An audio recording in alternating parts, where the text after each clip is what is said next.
फिर वही वाली बात आ गई जो पहले कथा में कहा, अपने लिए अच्छा वाला घी छाट के लाना, अच्छी कंपनी का लाना, और जब यज्ञ करने बैठे, पूजन करने बैठे, हवन करने बैठे, भगवान का कोई पाठ पूजन करवाई, पूजा वाले दुकान पे बोलना कि पूजा का घी चाहिए।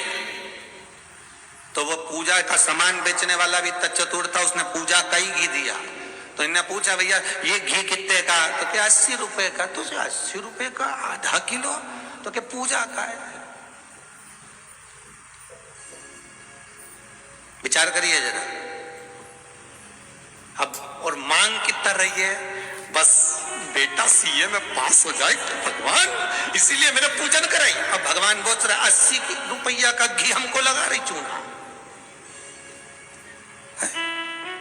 80 रुपया का, और वो पूजन वाले की दुकान पे जाके घी का दिया लगाइए। अगर 40 का पाठ कर रहे हो हनुमान जी का, और बहुत ज्यादा संकट है, बहुत ज्यादा परेशानी है, तो हनुमान 40 का पाठ करो तो तिल्ली के तेल का दिया लगाओ, काली तिल के तेल का दिया, तिल का तेल का दिया हनुमान जी के सामने आसन बिछाकर, बहुत तकलीफ है तो 3 पाठ प्रतिदिन करो, और एक आसन से जितने समय 9 बजे अगर आप बैठते हो पाठ करने तो 9 बजे ही बैठना है। अरे हमारे सीहोर में घड़ी पूजा की दुकान है, हम अब कई परिचित है उनके यहाँ चले जाते हैं। हमने पूछा क्यों रे तुम्हारे तो सारा अगरबत्ती रखी, धूप बत्ती रखी, दिया बत्ती रखी, सारी रखी, ये घी का पैकेट भी रखा, उसमें नाम भी लिखा है, ये काय का घी असली है भगवान की? अरे गुरु जी कोई असली है? बस घी है, उसमें लिखा है शुद्ध घी। तो इनका शुद्ध घी तो लिखा है, पर ये कितने का है? 65 रुपए का डब्बा है। हमने कितने किलो का? आधा किलो का। वाह, काय के लिए होता है क्या? लोग लेके जाते हैं हवन पूजन के लिए। हमने भी सोचा, वाह रे विश्वनाथ वाह, क्या किए? एक बंगला बना दो भोलेनाथ। क्या किए? सर्विस लग जाए भोलेनाथ, फिर के बहू का छोरा हो जाए भोलेनाथ। अब भोलेनाथ जी से पूछा ये देते क्यों नहीं? तो भगवान भी बोले बस वो पूजा वाली दुकान का 80 रुपए में काम चला रही है और ढेरों का मांग रही है। अब बताओ, तुम सोचो कि भगवान क्यों प्रसन्न नहीं हो रहा? मेरा निवेदन केवल इतना सा है, तुम भगवान को लाखों का मत दो, करोड़ों का मत दो। भगवान कभी आकर नहीं बोलेगा कि मुझे करोड़ों का रुपया देना, भगवान कभी आकर नहीं बोलता कि मुझे लाखों का धन देना, भगवान कभी आकर नहीं कहता कि मुझे आभूषण देना, भगवान कभी आकर नहीं कहता कि मुझे वस्त्र देना। भगवान केवल एक बात कहता है कि तुम अपना दिल देना, अपना मन देना, चित्तवृत्ति देना। तुम अपना मन तो दो।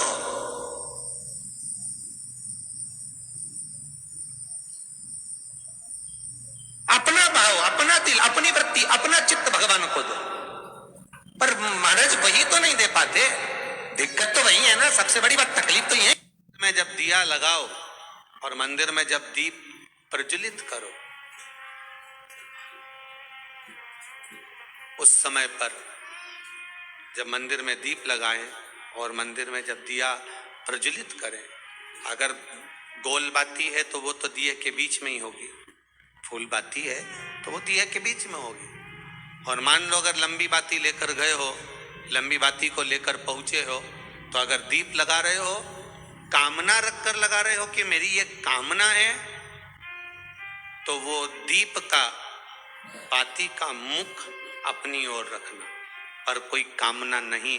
हम भगवान को केवल इसलिए रिझा रहे हैं कि मेरा भोलेनाथ मेरा भंडार भरे और मेरे घर में सुख समृद्धि दे। तो दीप की बाती का मुख भगवान की ओर होना चाहिए कि हमने तेरे भरोसे पर छोड़ दिया।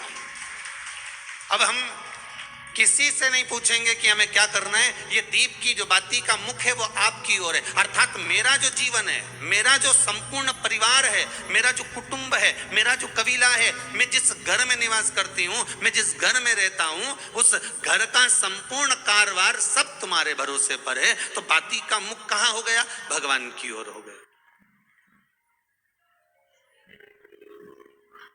बाती का मुख फिर भगवान की ओर। पर ज्यादातर लोग दिया जो लगाते हैं ना, वो अपनी ओर बाती करके ही लगाते हैं। मतलब इनकी कामना चलती ही रहती है 24 घंटे, कुछ कुछ कामनाएं इनकी जागरूक रहती है।